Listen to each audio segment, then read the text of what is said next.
Bureau report, news 18। UP में जहां सबसे ज्यादा सीटें जीतकर समाजवादी पार्टी आगे निकल गई, तो वहीं पिछले चुनाव में 10 सीटें जीतने वाली बहुजन समाज पार्टी एक बार फिर से एक भी सीट नहीं जीत पाई, जिस पर मायावती की पहली प्रतिक्रिया जो है वो सुर्खियों में रही है। मायावती ने इस हार के लिए मुसलमान वोटर को जिम्मेदार ठहराया है।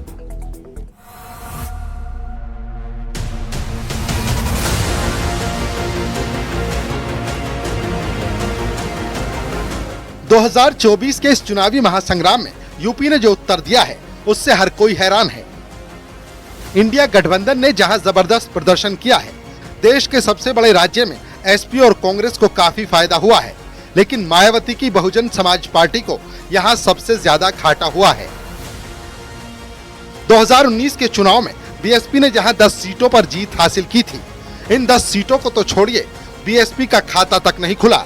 इस बार उसके खाते में एक भी सीट नहीं आई, यानी कि यूपी में बीएसपी का सूपड़ा साफ हो गया। ऐसे में इस बार यूपी से लोकसभा में बीएसपी का एक भी सांसद नहीं होगा, जिसका ठीकरा मायावती ने अल्पसंख्यकों पर फोड़ा। उन्होंने कहा, मुस्लिम समाज बसपा का अंग रहा है, आगे इनको सोच समझकर मौका देंगे।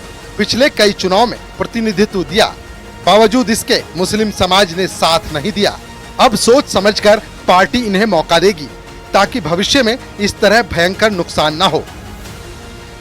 लोकसभा चुनाव में बीएसपी ने सबसे ज्यादा 35 मुस्लिमों को टिकट दिया था, लेकिन उनका ये दांव काम नहीं आया।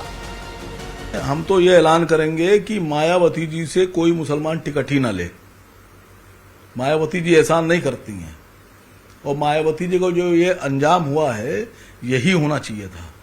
जो लोग राजनीति में टिकट बेचने और खरीदने की रणनीति पर काम करते हैं, जो लोग सांसद और विधायक खरीद फरोख्त के लिए काम करते हैं कि पैसे दो तो हम तुम्हें टिकट दे देंगे, पैसे दो तो तुम्हें तब वोट दे देंगे, ट्रांसफर करा देंगे, ऐसे लोग राजनीति में रहने लायक नहीं हैं। और मायावती जी को मेरा सजेशन है। मायावती की हार के पीछे कई तर्क हैं, कई विश्लेषण हैं, जिसका आकलन खुद पार्टी भी करेगी, और राजनीति के गलियारों में लोग तो आकलन कर ही रहे हैं। अगर 2019 और 2024 के परिणाम को समझें, तो 2019 में एसपी के साथ गठबंधन, लेकिन 2024 में किसी से गठबंधन नहीं। 2019 में बीएसपी 10 सीटों पर जीती, लेकिन इस चुनाव में खाता भी नहीं खुला। 2019 में बीएसपी को मुस्लिम दलित वोट मिले, लेकिन इस चुनाव में मायावती के दलित वोट भी पट गए। साल 2019 के चुनाव में मायावती और अखिलेश साथ थे। कुछ हद तक माया और अखिलेश की जोड़ी असरदार भी दिखी थी। दोनों ने मिलकर 15 सीटों पर जीत दर्ज की थी, लेकिन इस बार मायावती को अकेले लड़ना महंगा पड़ गया। मायावती के लिए ये एक बहुत ही बुरा राजनीतिक समय चल रहा है, क्योंकि पिछले कुछ सालों से जिस तरह से पार्टी का डाउनफॉल शुरू हुआ और उसे वो अपनी सारी कोशिशों के बावजूद भी रोक नहीं पाई। हालांकि पिछले चुनाव में उन्होंने समाजवादी पार्टी के साथ मिलकर कुछ सीटें जीतने में सफलता पाई थी, लेकिन जैसा हमें याद पड़ता है, पिछले साल की शुरुआत में ही उन्होंने कह दिया था कि इस बार वे ये चुनाव अकेले लड़ेंगी। शायद उनको अपने ऊपर कॉन्फिडेंस था, जो कि आज ओवर कॉन्फिडेंस लग रहा है। और दूसरा, उन्होंने अपनी पार्टी के अंदर कोई सेकंड लाइन ऑफ लीडरशिप भी नहीं तैयार की। आकाश आनंद को सामने किया, लेकिन अचानक ही उनको हटा भी लिया गया। इससे उनके समर्थकों में ये संदेश गया कि मायावती अब विश्वसनीय नहीं रह गई हैं नेता के तौर पर, पार्टी प्रमुख के तौर पर, और इसलिए लोगों ने उनसे कोई उम्मीद नहीं की।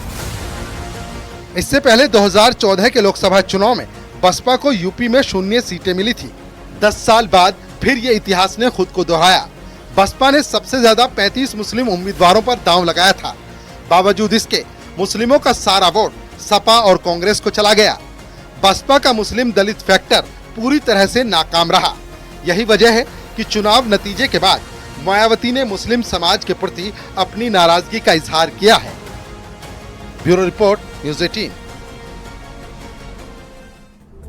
तो अब रुक करते हैं आगे अगली खबर की ओर। बेगूसराय से इस वक्त की बड़ी खबर सामने आ रही है। Tractor driver